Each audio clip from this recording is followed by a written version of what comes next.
Hello दोस्तों, स्वागत है एक बार फिर आप सभी का आपके अपने यूट्यूब चैनल पीएच क्लासेस पर, जिस पर आज के इस वीडियो लेक्चर में हम पढ़ेंगे कक्षा 12 विषय भौतिक विज्ञान एनसीईआरटी के भाग 1 के 7वें अध्याय, जिसका नाम प्रत्यावर्ती धारा के अंक के प्रश्नों को। तो स्टूडेंट, जैसे कि आप लोगों ने देखा, मैंने इससे पिछले वीडियो लेक्चर तक आपको प्रश्न संख्या 8 तक को सॉल्व करा दिया था। आज के इस वीडियो लेक्चर में प्रश्न संख्या 9 और प्रश्न संख्या 10 को हल करेंगे। तो आइए बिना किसी देरी के शुरू करते हैं, अपने लेक्चर को समझते हैं। तो स्टूडेंट, एक बार मैं बताता चलूँ कि ये जो मैं क्वेश्चन करा रहा हूँ ये आपकी एनसीईआरटी वाली बुक से करा रहा हूँ स्टूडेंट, ठीक है। चाहे तो आप अपनी एनसीईआरटी वाली बुक से मैच कर सकते हैं स्टूडेंट, ठीक है। चलिए समझते हैं। तो स्टूडेंट देखिए, प्रश्न संख्या 9 में कहा गया है एक श्रेणी एलसीआर परिपथ, यानी श्रेणी एलसीआर परिपथ का मीनिंग ये होता है स्टूडेंट, देखिए मैं बताकर दिखाऊँ। एलसीआर परिपथ श्रेणी ये होता है, यानी ये प्रेरक, ये संधारित्र और ये रेजिस्टेंस, और तीनों कहाँ में बेटा, ये श्रेणी क्रम में जुड़े हैं। क्या जुड़े बेटा, ये श्रेणी क्रम में जुड़े हैं, ठीक है। और ये एसी वोल्टता है आपकी, ठीक है। तो ये इसका मीनिंग है, यह एल है और ये सी है बेटा, यानी संधारित्र है, और ये बेटा आपका रेजिस्टेंस यानी आर है, ठीक है। तो परिपथ में आर का मान कितना देखा बेटा, आर आपको दे रखा है स्टैंड, वो कितना दे रखा है 20 ओम। कितना ये आर का मान दे रखा है बेटा आपको 20 ओम दे रखा है, ठीक है। धारिता दे रखी है, सी का मान दे रखा 35 माइक्रोफैराड, सॉरी एल का मान देखते, एल का मान क्या है 1.5, यानी ये एल की जो वैल्यू दे रखी है 1.5 हेनरी, ठीक है। और सी का जो मान है वो 35 माइक्रोफैराड है। कितना बेटा 35 माइक्रोफैराड ये दे रखा है स्टैंड, ठीक है। अच्छा, अब इसकी जो वोल्टता है वो कितनी है 200, कितनी बेटा 200। बी कह दो या बी आर एम एस कह दो, वो कितना है 200 वोल्ट है। कितना बेटा 200 वोल्ट, 200 वोल्ट, ठीक है स्टैंड, ठीक है। अब एसी, एसी मतलब अल्टरनेटिंग करंट आपूर्ति से जोड़ा गया है, जैसे आप देख रहे हैं, यानी जो तीनों सिस्टम में जो श्रेणी क्रम में जुड़े हैं, इन्हें किसी प्रतिवर्ती धारा स्रोत से जोड़ा गया है, ये कहा गया इसमें, ठीक है। जब आपूर्ति की आवृत्ति परिपथ की मूल आवृत्ति के बराबर होती है तो एक पूरे चक्कर में परिपथ को स्थानांतरित की गई माध्य शक्ति यानी औसत शक्ति इसने पूछी है, यानी पी का मान आपसे बेटा पूछा है। तो एक वहाँ पे देखिए खास बात ये है, जब परिपथ की, ये देखिए मैं इस पर अंडरलाइन करूँ, ये बड़ी खास बात है, जब परिपथ की आवृत्ति, ठीक है, जब आपूर्ति की आवृत्ति परिपथ की मूल आवृत्ति के बराबर होती है, ठीक है। यहाँ तक देखिए, एक बार मैं फंसाऊँ, जब आपूर्ति की आवृत्ति यानी इसकी आवृत्ति, ठीक है, परिपथ की मूल आवृत्ति के बराबर होती है, तो एक विशेष बात ये होती है बेटा कि उस स्थिति में क्या होता है, प्रेरण प्रतिघात यानी एक्सएल धारित्र प्रतिघात यानी एक्सी के बराबर होती है, और इस कंडीशन में जो प्रतिबाधा होती है वो रेजिस्टेंस के बराबर आती है। जैसे कि मैंने आपको जब इसका आर्टिकल्स पढ़ाया था एलसीआर सर्किट, ठीक है, तो उसमें मैंने आपको बताया भी था कि जेड आर के इक्वल किस स्थिति में आता है, ठीक है। एक बार मैं फिर से बताता चलूँ, जब आपूर्ति की आवृत्ति, ठीक है, परिपथ की मूल आवृत्ति के बराबर होती है तो होता है क्या है स्टैंड, आपका ये जो प्रेरण प्रतिघात होता है एक्सएल होता है, ये धारित्र प्रतिघात यानी एक्सी के ठीक बराबर होती है। और इस स्थिति में क्या होता है बेटा कि जो जेड होता है, जेड वो क्या होता है रेजिस्टेंस के बराबर होता है, जहां जेड क्या है बेटा आपकी प्रतिबाधा है, ठीक है। और ये मैंने आपको प्रूव भी कराया था जब मैंने एलसीआर परिपथ आपको पढ़ाया था। तो जिन लोगों ने मेरा एलसीआर परिपथ वाला आर्टिकल्स नहीं देखा, तो उन लोगों से मेरा विशेष रिक्वेस्ट है कि इस आर्टिकल को अच्छे से तैयार करें, क्योंकि ये आर्टिकल आपसे 5 नंबर में पूछा जाता है स्टूडेंट, ठीक है। अच्छा, अब देखिए इसमें आपसे पूछा गया है एक परिपथ में शक्ति पूछी है, शक्ति यानी पी का मान पूछा है। तो पी का मान देखिए निकालने के लिए फार्मूला लगाता हूँ। पी बराबर क्या होता है, देखिए चैप्टर नंबर आपने 3 में पढ़ा होगा, जिसका नाम है विद्युत धारा। एक फार्मूला आता है इसके अंदर V²/R, क्या होता है V²/R होता है स्टैंड, ठीक है। अच्छा, अब देखिए बी की वैल्यू मुझे कितनी दे रखी है, बी का मान कितना देखिए 200, देखिए स्क्वायर है तो मुझे 2 बार लिखना पड़ेगा, 200 × 200 अपॉन में आर का मान कितना है बेटा 20, कितना बेटा 20, ठीक है। अच्छा, ये 0 से 0 कट जाएगा इस टाइप से, है ना, और 2 दहाई कितना हो जाएगा ये बेटा 10 हो जाएगा।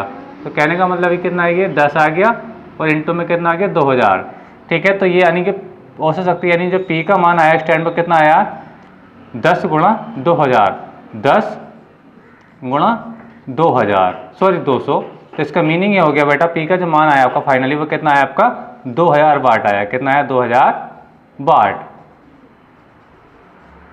ठीक है। ये इतनी शक्ति इसके अंदर व्यय हो जाएगी। और एक बात इसमें पिछले दो कंडीशन ये आपको जरूर बतानी पड़ेंगी, जब आपूर्ति की आवृत्ति परिपथ की मूल आवृत्ति के बराबर होती है स्टैंड, तो इस स्थिति में जो प्रेरण प्रतिघात होती है वह एक्सएल जो होती है धारित प्रतिघात एक्ससी के ठीक बराबर होती है, और इस स्थिति में जेड का बराबर होता है बेटा आर के बराबर होता है। अब ये बेटा फंडा तब समझ में आएगा जब मेरा L4 वाला आप जिसका डायग्राम जो आर्टिकल मैंने कराया वो आप इसको देखेंगे स्टैंड, ठीक है। चलिए अब चलते हैं, और ये जो स्थिति कहलाती है ये अनुनाद की स्थिति कहलाती है, वैसे भी समझ सकते हैं, ठीक है। ये अनुनाद की स्थिति वाला ये आर्टिकल है, लेकिन आपको क्वेश्चन नहीं, आपको तो केवल घुमाने के लिए इसमें कहा गया स्टैंड, ठीक है। अनुनाद की स्थिति में क्या होता है, प्रेरण प्रतिघात धारित प्रतिघात के ठीक बराबर होती है, और जेड का बराबर होता है बेटा आर के बराबर होता है। आई को समझ में आया होगा। तो स्टैंड ये क्वेश्चन बस इतना ही था, और ये 2 नंबर में आपसे बेटा एग्जाम में पूछा जा सकता है। अगर वीडियो आपको पसंद आ रहा है स्टैंड, वीडियो को भी लाइक कीजिए, शेयर कीजिए, और कमेंट करके बताइए कि वीडियो आपको कैसा लग रहा है, ठीक है। चलते हैं आपके नेक्स्ट क्वेश्चन को। नेक्स्ट क्वेश्चन क्या देखिए समझिए। नेक्स्ट क्वेश्चन ये है स्टैंड कि एक रेडियो को मेगावाट प्रसारण बैंड के एक खंड के आवृत्ति परास के एक ओर से दूसरी ओर, कहने का मतलब मेरा ये है कि तरंगों को भेजा जा रहा है एक स्थान से दूसरे स्थान तक। जैसे आप रेडियो में देखते हैं कि आपने सुना होगा FM चला रहे होते हैं तो बोलते हैं कि 98 पॉइंट मेगाहर्ट्ज पर बोल रहे हैं ना, तो आवृत्ति का ही नाम लेता है स्टैंड, का नाम लेता है आवृत्ति का, ठीक है। तो देखिए एक ओर से दूसरी ओर 50 किलोहर्ट्ज से 1200 किलोहर्ट्ज पर स्वयंरित किया जाता है। स्वयंरित का मतलब होता है एक स्थान से दूसरे स्थान तक भेजा जाता है। उसकी आवृत्ति की जो परास है कितनी है, 800 किलोवाट से 1200 किलोवाट तक है, ठीक है। मैं लिख देता हूँ, सॉरी किलोवाट नहीं, सॉरी किलो हर्ट्ज है, 800 किलो हर्ट्ज से 1200 किलो हर्ट्ज तक है ना। यानी आपको मान दे रखा है न्यू वन का, न्यू वन आपको दे रखा है 800 किलो हर्ट्ज। किलो हर्ट्ज को देखिए स्टैंड में अगर मैं हर्ट्ज में चेंज करूँ तो 10⁻³ से मैं गुणा कर दूंगा, और ये काय में आ जाएगा HZ इन हर्ट्ज में आ जाएगा, ठीक है। अच्छा यहाँ पे 2 जीरो और हटा के 2 जीरो घाते बढ़ा दो, क्यों घाते प्लस की है, किलो को जो हम चेंज करते हैं बेटा काय में हर्ट्ज में तो घात 3 आ जाती है ना, और घात 3 आती भी प्लस की, इस बात को याद रखना, ठीक है। तो 2 जीरो है तो घातों लगा 2 घात और बढ़ जाएंगे तो 5 घात हो जाएंगे, यानी कि न्यू वन का जो मान हो जाएगा स्टैंड आपके पास वो हो जाएगा 8 × 10⁵ हर्ट्ज, ठीक है। अच्छा अब इसका दूसरा मान भी दे रखा है, दूसरा मान कितना देखे बेटा आपका, दूसरा मान है 1200 किलो हर्ट्ज, यानी आपको न्यू टू दे रखा है, न्यू टू दे रखा है बेटा 1200 किलो हर्ट्ज, ठीक है। अब इसको हम इसमें चेंज करेंगे किसमें, हर्ट्ज में, तो यहाँ 10⁻³ से गुणा, फिर से गुणा कर दूंगा सेम इसकी तरह, तो लिख दूंगा मैं 1200 × 10⁻³ हर्ट्ज यानी HZ, ठीक है। 2 घाते फिर से बढ़ जाएंगे, 2 जीरो आपके पास अभी भी हैं तो घाते कितने देंगे फिर से 5 हो जाएंगे। न्यूटन का मान आएगा आपका 12 × 10⁻5 हर्ट्ज, ठीक है स्टैंड। अच्छा अब LC परिपथ का प्रेरकत्व आपको दे रखा है कितना, 200 मिली है माइक्रो हेनरी, 200 माइक्रो हेनरी, यानी L का मान आपको दे रखा है, L बराबर स्टैंड आपको दिया है 200। देखिए माइक्रो हेनरी है तो माइक्रो को हटाएंगे हेनरी में करने के लिए 10⁻⁻6 से गुणा कर देते हैं। अभी काय में आ गया बेटा, ये हेनरी में आ गया, काय में आ गया हेनरी में, ठीक है। आगे लिख सकते हैं इस चीज़ को, 2 जीरो खत्म कर दीजिए, घाते माइनस की इसलिए 2 घाते कम हो जाएंगे अब, ठीक है। ये घाते प्लस की थी इसलिए 2 घाते जुड़ गई थी, तो जगह 2 × 10⁻⁻4 हेनरी, ठीक है स्टैंड। मैंने कुछ नहीं किया, पहले माइक्रो हेनरी को हेनरी में किया, 2 जीरो खत्म करके 2 पावर खत्म हो गए तो 10⁻⁻4 रह गया स्टैंड, ठीक है।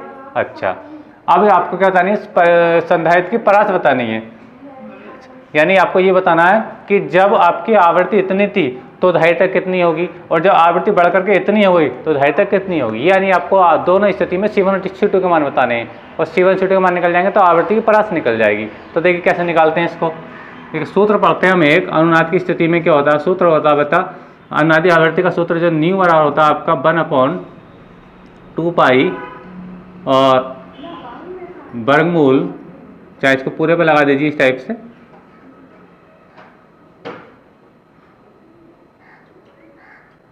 ये 2π और ये क्या होता है बेटा, ये LC होता है, क्या होता है ये LC, ये ठीक है स्टैंड। तो अब देखिए मुझे चाहिए क्या का मान, मुझे चाहिए C का मान, क्या चाहिए C का मान चाहिए। अब C देखिए क्या वर्गमूल के अंदर है, और जब C वर्गमूल के अंदर है तो वो ऐसे तो बाहर निकलेगा नहीं, मुझे क्या करना पड़ेगा, इस वर्गमूल को हटाना पड़ेगा, और वर्गमूल को हटाने के लिए बेटा मुझे क्या करना पड़ेगा, दोनों तरफ वर्ग करना पड़ेगा, दोनों तरफ वर्ग। ठीक है। तो मैं पहली स्थिति का सोल्व कर रहा हूँ, तो यहाँ मैं 1 लगा देता हूँ, यहाँ पे क्या लगा रहा हूँ बेटा 1, और यहाँ पे क्या लगा रहा हूँ मैं फिर से 1 लगा देता हूँ। एल का मान एक ही से काम हो जाएगा स्टैंड, ठीक है। जब मैं दोनों तरफ स्क्वायर करूँगा स्टैंड, यानी इस टाइप से मैं स्क्वायर करूँगा इसका, समझते रहें, ये स्क्वायर कर रहा हूँ मैं दोनों तरफ इस टाइप से, ठीक है। तो होगा क्या, ये तो न्यू 1 का स्क्वायर हो जाएगा, न्यू 1 का क्या हो जाएगा बेटा, ये न्यू 1 में नीचे लिख रहा हूँ और ये स्क्वायर ये आ गया। अब ये हो जाएगा 1 अपॉन, ठीक है, ये जगह 4 पाई स्क्वायर, 4 पाई स्क्वायर हो जाएगा स्टैंड, और ये वर्गमूल कट जाएगा तो ये हो जाएगा आपका L और ये हो जाएगा बेटा आपका C1। आई होप को समझ में आया होगा। एक बार फिर तो समझा रहा हूँ, देखिए दोनों तरफ में जब वर्ग करूँगा तो मुझे हो जाएगा न्यू 1 का स्क्वायर हो जाएगा, ठीक है। ये वर्गमूल से बाहर है तो 4 2 का 4 हो जाएगा, पाई स्क्वायर हो जाएगा, ठीक है। और इसका वर्गमूल काट के L और C रह जाएगा। C की जगह मान लिया मैंने क्या कर दिया, C1 रह गया, ठीक है। मुझे दो स्थिति में C का मान बताना है, इसलिए मैं C1 C2 कह दिया। अब देखिए मैं क्या करूँ, इस C1 को ले आऊँ न्यू की जगह, न्यू को ले जाऊँ C की जगह, बात तो वही है, एक लाइन मेरे पास कम हो जाएगी, है ना। आई होप को समझ में आ रहा होगा। यानी कहने का तात्पर्य मेरा ये है कि मैं इसको देखिए C1 को ले आऊँ न्यू की जगह, क्योंकि मैं अगर बन मारे कैची वाला कराता हूँ तो बात वही आएगी स्टैंड, ठीक है। तो C को ले आइए न्यू 1 की जगह, न्यू स्क्वायर की जगह। देखिए मैं कहना क्या चाह रहा हूँ, इस C1 को लेकर के आइए यहाँ पर, ठीक है, और जो न्यू 1 का स्क्वायर था वो न्यू 1 का स्क्वायर आ जाएगा यहाँ पर। आई होप को समझ में आया होगा स्टैंड, ठीक है। अब चलिए इसकी वैल्यू को रख देता हूँ। मैं वैल्यू जब रखूँगा स्टैंड तो 1 तो ऑलरेडी पहले से ऊपर है, ठीक है। जब 1 ऊपर है स्टैंड तो देखिए थोड़ा मैं इसको पास में लिख देता हूँ इस टाइप से। चलिए अब माने कि 4 पाई का मान कितना होता है, 3.14, 3.14, ठीक है स्टैंड। स्क्वायर है तो मुझे 2 टाइम्स लिखना पड़ेगा, 3.14, ठीक है। एल का मान कितना है, एल का मान लिख दीजिए, एल कहाँ गया आपके पास, एल ये का 2 गुणा 10 का तो माइनस के 4, 2 गुणा 10 की घात माइनस के 4, और आपके पास क्या है बेटा न्यू 1 का स्क्वायर, तो न्यू 1 का मान कितना, 8 गुणा 10 की घात माइनस के 5, क्या है ये 8 गुणा 10 की घात माइनस के 5 का क्या हो जाएगा बेटा, ये होल स्क्वायर हो जाएगा, ठीक है। यानी मैंने क्या किया, 4 पाई स्क्वायर का भी मान 2 बार 2 टाइम्स 3.14 लिख दिया, ठीक है। एल का मान भी मैंने पुट कर दिया। न्यू 1 का स्क्वायर है, न्यू 1 का क्या बेटा एक स्क्वायर है ना। जब स्क्वायर है तो इसको 2 टाइम्स लिखेंगे, है ना। तो जब इसको पूरे को सोल्व करोगे तो स्टैंड आपका जो C1 का जो मान आएगा, C1 का जो स्टैंड मान आएगा वो लगभग आपके पास आएगा 197.9 पिको फैरेड के आसपास आएगा। कितना आएगा बेटा, पिको फैरेड आएगा, 197 पिको फैरेड। इसको जब सोल्व करेंगे तो, है ना, या इसको हम कह सकते हैं लगभग C1 का मान 198 पिको फैरेड। कितना कह सकते हैं, 198 पिको फैरेड हम इसको बोल सकते हैं, ठीक है। अच्छा अब हम सेकंड केस में क्या करेंगे स्टैंड, सेकंड केस में ये करेंगे जब आपको न्यू 2 का मान दिया है, क्या कर न्यू 2 का मान दिया है, ठीक है। तो मुझे फिर आप C2 का मान निकालना पड़ेगा।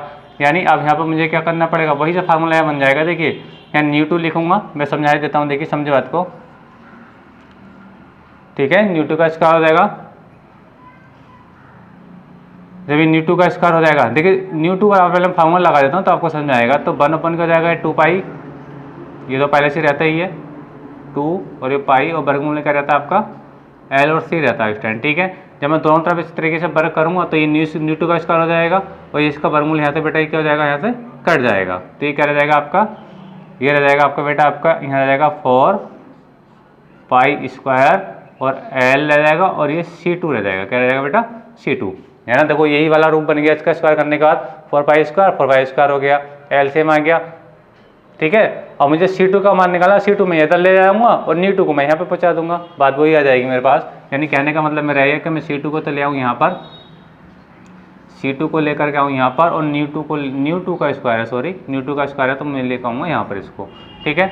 अब मैं इसकी वैल्यू को रखूँगा, जब मैं इसकी वैल्यू को रखूँगा तो देखिए रख रहा हूँ, 1 तो पहले से चल रहा है, 4 पाई ऐसे आ जाएगा, 4 ऐसे आएगा, पाई का स्क्वायर है तो 2 टाइम्स लिखना पड़ेगा, 3.14 इंटू 3.14, ठीक है। L का मान तो दोनों स्थितियों में वही रहने वाला है, 2 गुणा 10 की घात माइनस के 4, 2 गुणा 10 की घात माइनस के 4, ठीक है स्टैंड।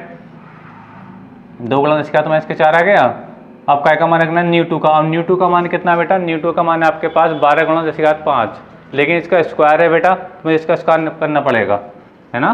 तो ये हो जाएगा आपका 12 गुणा 10 की घात माइनस कितना है 5, सॉरी ये प्लस के 5 है, पहले जो न्यूटन के बाद में जो घात प्लस की है 5 है ना, मैं इसका लिख दिया था, तो प्लस का है, तो ये भी क्या बेटा प्लस का है 5। ठीक है, आयो को समझ में आ रहा होगा। अब देखिए इसका न्यूटन का स्क्वायर है, तो मुझे इसके मान कर क्या करना पड़ेगा, स्क्वायर करना पड़ेगा। पहले मैं स्क्वायर कर देता हूँ इस टाइप से, देखिए ये, ठीक है, गुणा आपकी बेटा ये रही। ठीक है, ये पावर को मैं थोड़ा ऊपर कर देता हूँ ताकि आपको दिक्कत ना लगे इस टाइम। ठीक है, तो देखिए मैंने क्या करा, 4 पाई स्क्वायर एल और न्यूटन का स्क्वायर, यानी सारी वैल्यू जब मैंने इसको रखी, तो जब मैं इसको सोल्व करके स्टैंड में जब निकालूंगा इसका मान, तो जो आएगा वो फाइनली वो आएगा आपका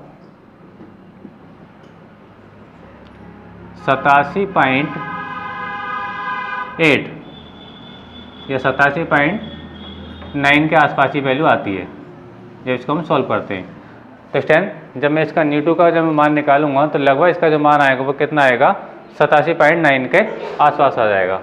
ठीक है, पिको फैरड।